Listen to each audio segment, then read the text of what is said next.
What's going on, guys? This is the Illegal Defense. We're going to get into it. Episode 8. We're going to get into some college football. Lot of games to go over, a lot of things to go over. So we're going to jump right into it. Yeah, and we'll start off this week with the big ACC matchup, primetime matchup with Clemson going against Syracuse. Clemson that, you know, very longest current active streak of home wins. They have a hot Syracuse team coming in. Right. And it wasn't looking so good for Clemson in this game. Syracuse, kind of had them on the ropes there. Clemson was able to come back and lead on their defense in the second half. Kind of stop the Syracuse offense and climb back into the game there at home to keep the win streak alive. Fans storming the field and they're celebrating, but a lot closer win than most anticipated. Than most anticipated. But if you're Clemson, it's one of those situations where a win is a win, and that's kind of the last tough game on their schedule now. Right. So unless someone is able to pull an even huger upset in the next few weeks, Clemson is looking pretty good to get to that ACC championship game, potentially undefeated, and if they win that, they're pretty much a shoe in for the playoffs there. Yeah. But this wasn't one of DJ's best games. They I don't want to say kind of sort of benched him. They did bench him, although it wasn't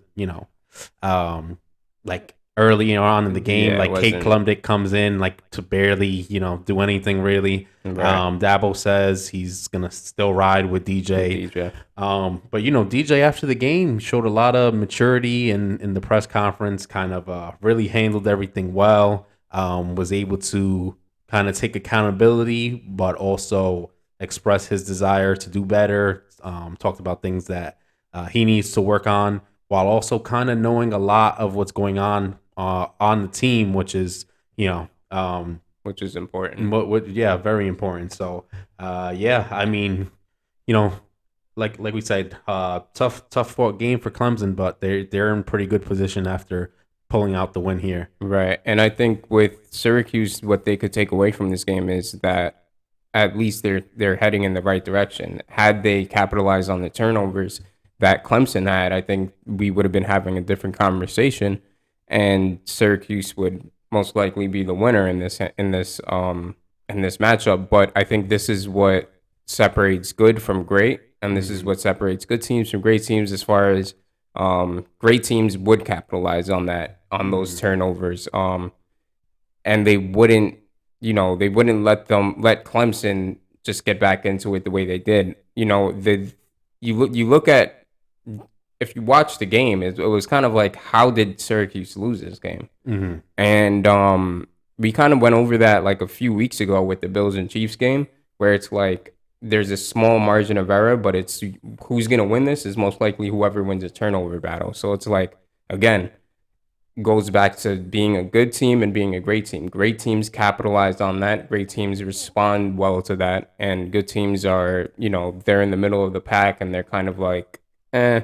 So I think that's kind of what Syracuse showed, and Clemson showed that they're obviously the big dogs and that they're obviously going to run the table in the ACC. But again, DJ struggles, and it's week 8, or no, it's week. That was week 8. That was week 8. Yeah. So it's like he has to show some type of promise.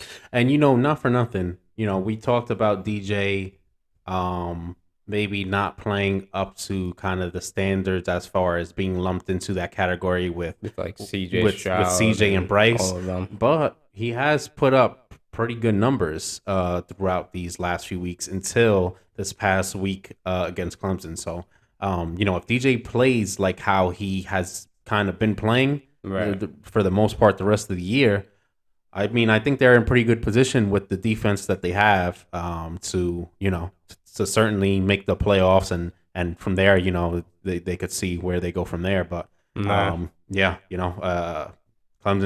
able to get the job done, and we know now to kind of expect them to at least get to that ACC championship game moving forward, and see how that goes, and that'll be what's next for them. We can go into a Big 12 matchup. We had a big game with number 20 Texas going into number 11 Oklahoma State. This was a matchup. There was concerns about some weather in this game being like a weird, hot, windy kind of game over there Yeah, like in a in that muggy, like in the weird. middle of the country. Yeah, it was kind of Right. weird. A lot of people were talking about taking the unders on this game. Um, Yeah, it just that's didn't happen. This was it turned out to be a pretty standard Big 12 type of game. Tons of points, a lot of offense. a lot of offense. Oklahoma State able to get the win here over Texas. Texas, there was talk about them being kind of emerging with Quinn Ewers, and they picked up some losses, but that was when he was out, and the offense with him there is clicking too much for most people to stop them. But man, Oklahoma State came out and they handled their business. They come away with a win. Their defense has been impressive. They've been able to put up points with their offense. Mike Right. Gundy has his team playing well, and for Texas it's a letdown. But for Oklahoma State, we did a segment on kind of some overrated teams, and I picked Oklahoma State in there. So far they've proven me wrong. themselves. Yeah, Yeah. they've proven me wrong a little bit so far. I mean, there's still a ways to go, right? But Oklahoma State has been keeping it going, and they're probably if not for TCU and Right. their streak, Oklahoma State might be probably the next likely Big 12 champion out of that group of very solid teams in a stacked Big 12. So like we said, a lot of points in this quintessential Big 12 matchup, and Oklahoma State with a big win over number 20 Texas, moves them into the top 10, which is big for them in their program. But yeah, we'll move on here to the Pac-12. We're kind of hitting on all the I don't want to call them secondary conferences, but, Yeah, but they kind kind of of are. not the Yeah. big two this week. Next week, this upcoming week, we'll get into some more of bigger the games. the big hitters. But conferences. with this past week that we just had, big Pac-12 matchup. Number 10 Oregon hosts number 9 UCLA. Man. This was a game that I had picked UCLA to come in, and Chip Kelly and have his guys come in and handle business, but Dan Lanning had his guys ready to go. They had this game at home. Supposedly this was like number 4th biggest sellout for their crowd over there. Yeah, for Oregon, it was a crazy game. Oregon is kind of on fire just in terms of football, with Oregon and Oregon State both playing well this year. Right. And UCLA, had the huge win against Utah. I thought Utah would have handled that game. UCLA pulled out the win. That gave me enough confidence To at least to think that them. UCLA was going to be able to do what they needed to do against an Oregon team. But yeah, they come in on the road over there, and it was too much. Bo Nix was just playing amazing. He was playing phenomenal from the gate, like straight out the gate. And again, Bo Nix was playing great, obviously, and their run game was really consistent as well. Oh man, they were running out of I form, and they were just running the ball down UCLA's throat, and they couldn't stop it. And it's like, I think I spoke about it last week, where it's like the arm tackling that UCLA does, and the missed tackles, that it's like this needs to be coached up. So yeah, I mean, Oregon really just ran all over them. Bo Nix had a great game in the air, and I'm pretty sure there was more than, like, it was just nonstop with the run game, and UCLA really struggled to stop it. And once you can't stop the run game, then that just opens up a bunch for passing game. And Bo Nix, I mean, it's weird because when they versed Georgia, the the way they're playing now is kind of what we expected when they were going to verse Georgia in the beginning of the year. But then it was like Georgia just pulverized them and literally was like, this is who they are. Yeah. They came in, ranked in the top 10, I believe, to start the year. And I think Georgia, they're like 6 or 7. yeah, Georgia demolished them, and everyone kind of wrote them off. But they've been putting together wins. Solid win here against UCLA. They beat a BYU team that was ranked. They've been doing their thing, and they shown they could do it a few ways, right? This week they just dominated the run game. Like you mentioned, 260. What is this? 262 to 186 for UCLA. So they were running all over them. UCLA couldn't stop it. They shown some ability in the passing game. It seems somewhat inconsistent, but it's been in certain games because very consistent in stretches. Yeah. So they shown they can do it both ways if they have to. And big game for the Pac-12, big game for the West Coast, big game for Oregon to kind of just try to get back on that college playoff picture. Yeah, in a huge top 10 ranked matchup on a national stage to gain some attention and make people aware that there are some good teams in the Pac-12 still. Right. So we'll actually go right into talking about that playoff picture here. We're getting close to where we're going to start having that playoff selection committee start meeting, kind of really putting the pieces together and figuring out, by the end of the year, who are the 4 teams that are going to be in. Right. Obviously, it kind of looks like a situation where one, if not 2 of those SEC teams, they have kind of that 3-headed monster at top as it stands right now with Georgia, Tennessee, and Alabama, who you can't count out. Those guys are all definitely in the mix. We know that Tennessee is gonna play Georgia. We know that Alabama's likely going to face whichever one of those two that wins that game, because they're probably going to the SEC championship game. And so that's certainly interesting. And other times it's kind of Alabama and we're not worried about it. More recently it's been only Alabama and Georgia, and they're kind of on a head-on collision to see in that championship game. But Tennessee in the mix, beat Bama already. Right. And there's a possibility they could beat Georgia the way that they're playing. I mean, even last week they played great. Like Hendon Hooker's is playing out of his mind, and I think he's playing great quarterback. Like there's great quarterback play obviously there going on there. So yeah, with that 3-headed monster, it's kind of like who do you really have coming out on top in the SEC for the most part? It's tough to say. I think it's probably going to be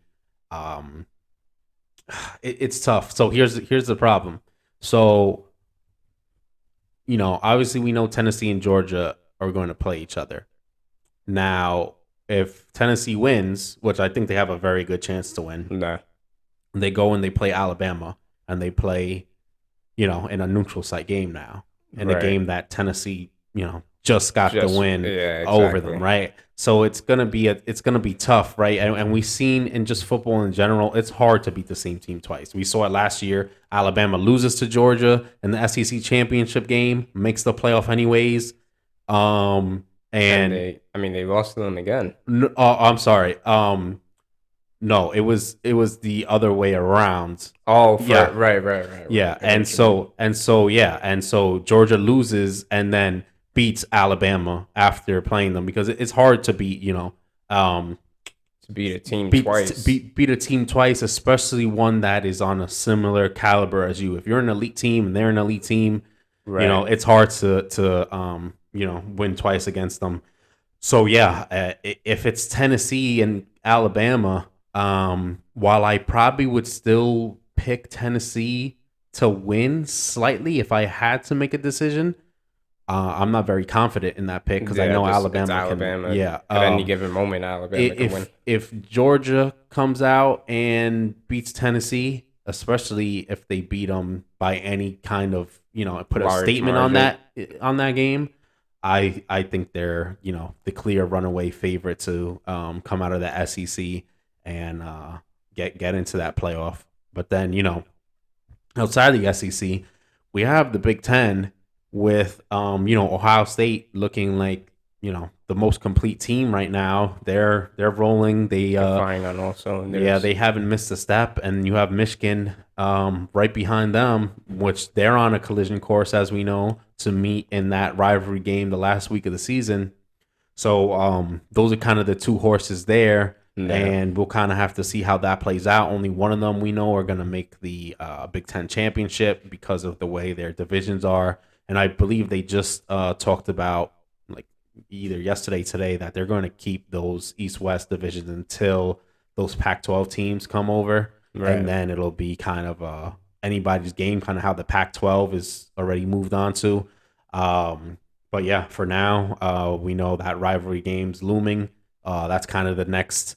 That'll be the game that determines who goes to the Big Ten championship, and from there, Most likely who goes to the playoffs, really. yeah, everybody who comes out of the East in the Big Ten pretty much smokes the West in that game every Yeah. year. It's like 55 to like 17 and stuff like Right. that. So I would expect it to be a similar outcome this year. But yeah, outside of those two, and both of those, Big 12 and SEC both have the chance to potentially get 2 in, depending on how things shake up. Then we have the Pac-12 that we talked Right. about, right? Oregon and USC and You even have UC. Yeah, but not Pac-12 teams wise. Oregon, USC, right. UCLA is still in the mix with the one loss. If chaos results, maybe a Utah comes back into play. They have 2 already. So there's some things there. The Big 12, like we talked about, a lot of strong teams right now. TCU on top, undefeated, but can't count out a team like Oklahoma State. I would have thrown Texas in the mix before, but picking up that loss kind of really makes it tough for them. But yeah, Kansas State is there. There's a few teams, and they might all just eat each other alive, and whoever wins ends up they can't make the playoff anyways. Right? It's one of those situations. But yeah, also ACC wise, we know Clemson is right there. I don't know if another team in the ACC has enough to get in there at this point. Yeah, I don't think so. It'll be pretty tough. I can't think of all the records off the top of my head, but I know Clemson is in prime position to do that if they just take care of business, finish first, go to the ACC championship game, and take care of that. So yeah, they're pretty much a shoe in if they can just stick to their usual blueprint of what we expect from Clemson. They'll be in it. But yeah, certainly a lot of things, kind of taking shape, and we're getting close to, figuring out the final form of what's going to happen in the next few weeks going forward. We could talk about something that kind of has to do with these playoff matchups, and that's the whole strength of schedule argument.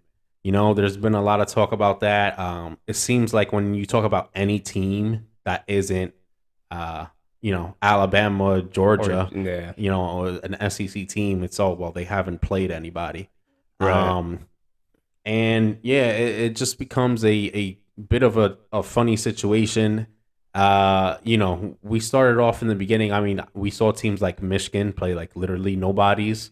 Yeah. And so I don't really mind that argument, especially that early when you play only 3 teams and they're literally all nobodies. But it gets to the point where, especially if you're in, if you're in a Power 5 conference, you're playing games. And the problem with it is, sure, the SEC is maybe a little bit more stacked, or decently more stacked than these other Power 5 conferences, the Big Ten, following shortly behind them. But if you're one of the top teams, if you are Ohio State, if you are Clemson, if you are, the Oregon of the Pac-12, or the problem is there's only a handful of teams that are in your conference that are good at any year.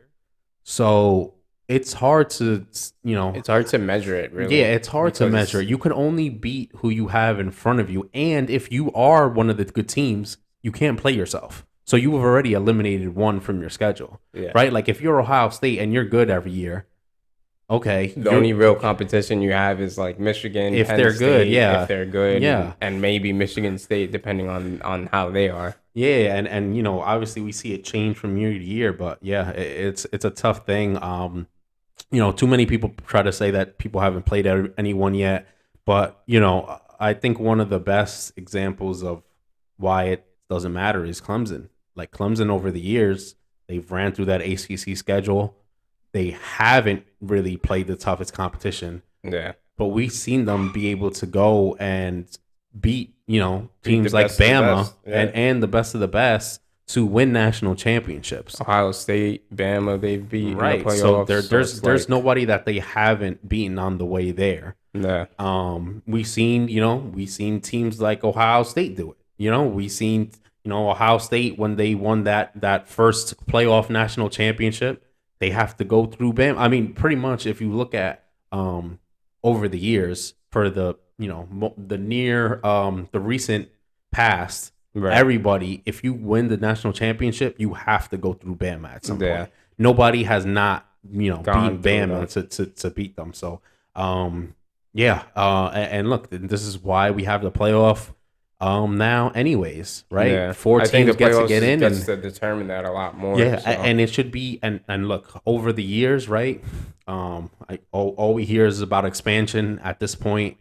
What people think is good or bad, either way, it's happening. Right. I guess the only thing to figure out is just the details. If it's going to be 8 teams, if it's going to be 12 teams, if it's going to be another number. But as that unfolds, this whole playing people argument really gets thrown out the window. Yeah, it gets thrown out the window, and then the meaningful undefeated season gets thrown out the window, because then it's like, all right, you can possibly get a team that has 2 losses in there, and they can make a deep play and a deep run in the playoffs, and it right. makes the playoffs a little bit more extended.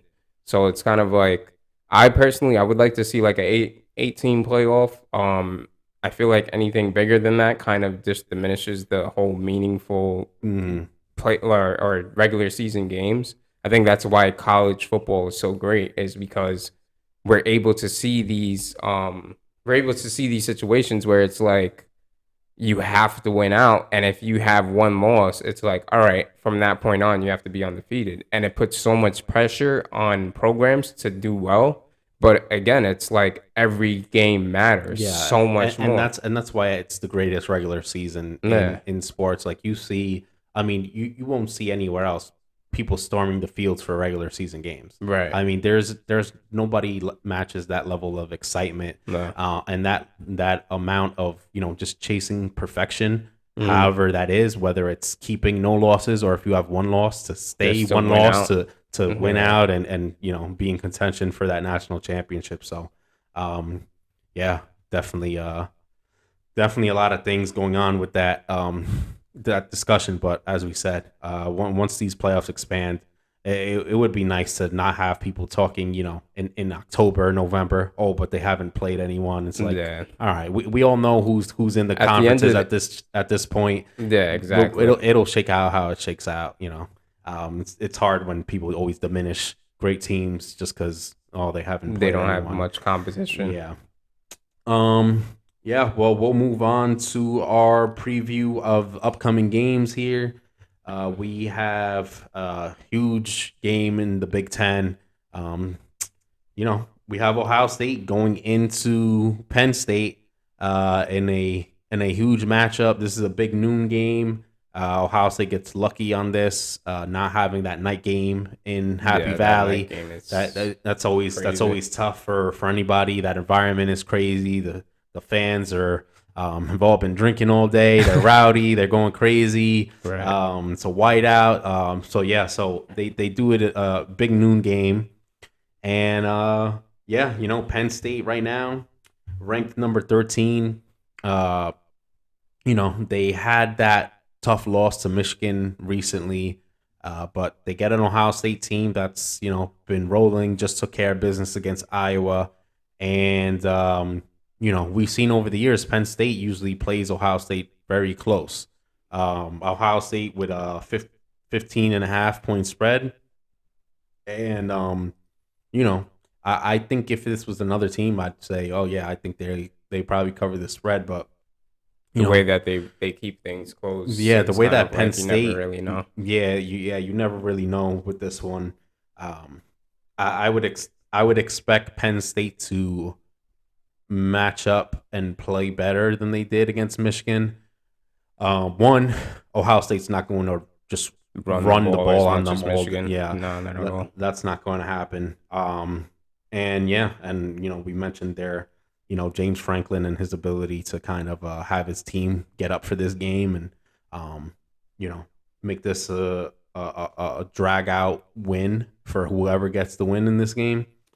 But yeah, I do like Ohio State here. I think they'll keep their undefeated streak rolling, but um, I wouldn't put any money down on the On the spread. points, I mean, I don't even think I would put money down either way on this spread. I would hope Ohio State covers. That would be that's nice to see that, yeah, that'll be tough though. but to put money on them covering that spread is, like we talked about, history shows that it's probably unlikely.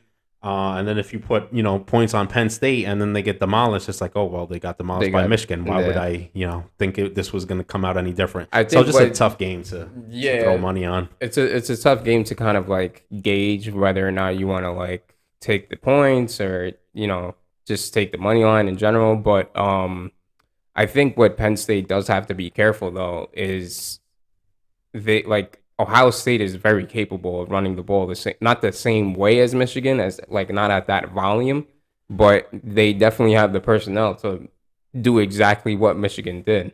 But obviously, Ohio State's identity is really just to kind of like air it out and let CJ Stroud really get to work and get going against most of the defenses that he's gone against.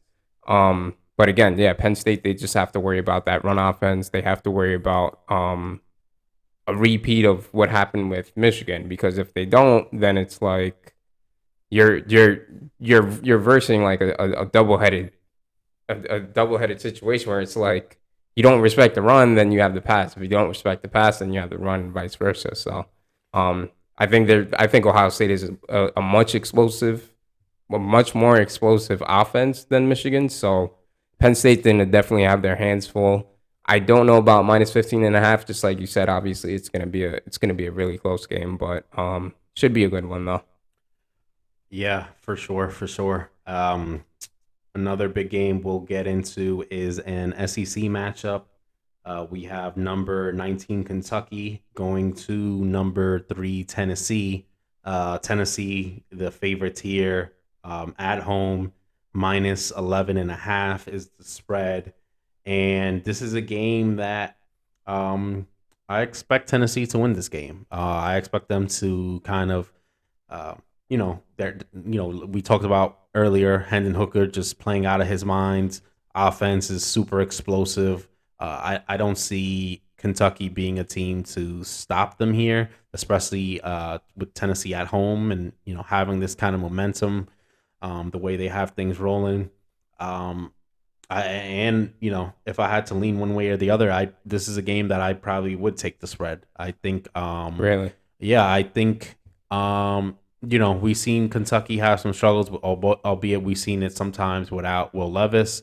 But I think so. Tennessee showed the ability to run the ball in Alabama in a way that I think is going to make it very tough for this Kentucky team to stop them. They're gonna hit you with a balanced attack. Yeah, they're gonna throw the ball a lot and they're gonna put up a lot of numbers, but they're still going to run the ball on you. They're gonna make it physical. Right. And if you can't stop that bleeding, That's really tough. they add more points and more points and more points. Once you're behind like that, you're in a position where you're predictable.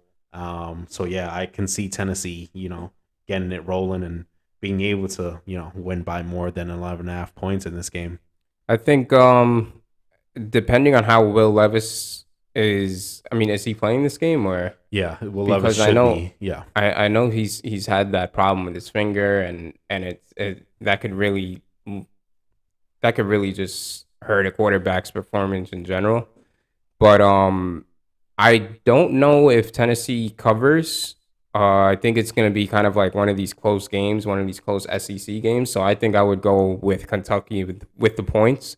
Um, but I mean, obviously, there's way more of a chance than there is Kentucky covering than Tennessee. Obviously, we've seen what they've done all year with their offense. Hendon Hooker is playing really well. He's taking care of the ball.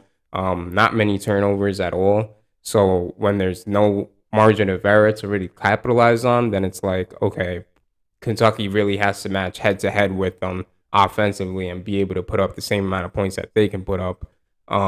So again, I think Kentucky's capable of it. I've seen them put up a lot of points against. I mean, I think it was Ole Miss, the game that I was watching with them. Um, but again, it's tough because it's Tennessee. But yeah, I think I'm gonna go with Kentucky with the points, and we'll see what the outcome is. All right, so we'll get into a Big 12 matchup now. We have number 9 Oklahoma State going into number 22 Kansas State. This is Vegas believes this is going to be a close game. Had this at -1.5. I've seen this line move become pretty much a pick'em game. I don't know if the line moved one way or the other, but it'll still be -1.5, or if it moved off from a pick'em. But yeah, this is a tough game for Oklahoma State. They come off a big win, but they go into Kansas State, a team that has stumbled lately, but has all the weapons. We know they put up points. They have dynamic playmakers on their offense. Right. And yeah, they're at home against a tough Oklahoma State team. This one's a tough one to call. I like what Mike Gundy's been doing this year. But I think this might be a parity game where Oklahoma State kind of gets knocked back down to earth or something. Right. Playing on the road here. We know they're going to put up points. Can they hold Kansas State to less points than they're able to put up is always the name of the game answer, here. Yeah. In a close game, in a pick'em, I'd probably lean more towards Kansas State. Not even to not to believe in Oklahoma State, just thinking like, all right, how long are they gonna be able to kind of keep their foot on the gas? It only we seen it with other teams. Right. Clemson just escaped against Syracuse. When you have that C+ game, Yeah, then all all it takes is coming across the right team that will capitalize on your bad performance. Just like we said earlier with the Clemson game. I mean, had Syracuse capitalized on those turnovers, it would be a different outcome. But again, Kansas State is obviously a great team, and I feel like they would be able to do that. And again, it's really hard to win away on the road for Oklahoma State, or as talented as they are. I think just like you said, it's just gonna be, they're gonna come back down to earth, and it's like, well, they'll probably get knocked down a few rankings, and we'll see what happens. But I think Kansas State, I think, is a safe pick with that for sure. Yeah, and we'll kind of get into some of our other safe picks, our best bets, and we'll start off with number 7 TCU in another Big 12 matchup. They're -7.5 against West Virginia. This is a West Virginia team that we've talked about a decent amount here. Obviously started off the year with a bang in that backyard brawl. We saw them go against a good Tennessee team and kind of be able to keep up with them. But this TCU team, they're ranked number 7 now. They're still undefeated. They're sitting atop of the Big 12. Right. Offense has been explosive. They've been able to do more than enough on defense. I mean, these guys are just straight knocking quarterbacks out the game. So yeah, but this TCU team. I think they go into West Virginia. I think I don't like them to finish the season undefeated. I'd probably take someone to beat them at some point, but I Right. don't think this West Virginia team is the team to do it. We've seen them be able to stay in games and play with guys, but I like TCU to keep it rolling here against a West Virginia team that has shown enough holes in their game. And TCU, all they've done this year is shown ways to kind of overcome and find ways to win. So I think they keep things rolling. Otherwise, in the Big 12, we have Oklahoma and Iowa State. Oklahoma goes on the road. They've had a lot of struggles here, but with Dylan Gabriel back, they've kind of It's a different ball game. yeah, that offense has been playing well again, and they've been putting up points. Minus 1.5 point favorites at Iowa State, an Iowa State team that has looked good at times. But yeah, I like Oklahoma to win this on the road here. I think Dylan Gabriel will keep that offense humming, and they'll outscore an Iowa State team that at times is offensively challenged. And yeah, point spread wise, minus 1.5. I think that's an easy That's cover. pretty. Yeah, that's Yeah. pretty set. It's great. We have Arkansas minus 3.5 on the road against Auburn. We know Auburn is a tough place to play, but kind of all the air got sucked out of that team at this point this year. I mean, they got destroyed by Penn State at home. Yeah, They've that had a was bunch of crazy. they've That had a game. bunch of other bad losses. They're a team that's kind of free falling. There's pretty much talk that Brian Harsin is pretty much gone. At the Yeah, end I of the think they're just season. checked out this season for Yeah, sure. yeah. So this is a situation where an Arkansas team that had some losses in their tough schedule, but they're still a solid team, and I think they go into Auburn, handle business. They cover that 3.5 point spread on the road there. We have Miami. T- Tough loss last week. Right. Very disappointing to get destroyed by Duke like that. But they come in this week. They play a bad Virginia team, right? Duke, we could say what they want. We could say what we want about Duke, but they've been a good team this year. Virginia's been bad. I don't see any kind of repeat performance like Miami had of what they did last week. I think Miami covers this 2.5 point spread against a bad team. They know they got to get things together. Mario Cristobal is Yeah, I still was about to a say. very good coach. So yeah, I like them to do what they need to get a win here and cover that 2.5 point spread. And then lastly, we have Coastal Carolina going into Marshall. And so, Coastal Carolina, they had a disappointing loss to Old Dominion, but otherwise, they've been rolling pretty well this year. Their quarterback, Grayson McCall, one of the most efficient players in college football. Right. He's not so much of a dual threat, but he definitely uses his He could legs. use his He legs picks up at plenty of times. touchdowns. He picks up some yards when they need it. And yeah, I think weapon wise, they'll be too much for Marshall. They're Marshall's favorite in this game. And there's a few reasons that might be. Obviously they have a solid secondary. We saw them upset Notre Dame earlier this year. But in this game, I think I'll take Coastal Carolina plus 2.5. I think they'll win this game outright, and yeah, cover that spread. So yeah, that'll do it for our college football episode. This was episode 8. We'll have episode 9 for you guys next week. So see ya. See you guys.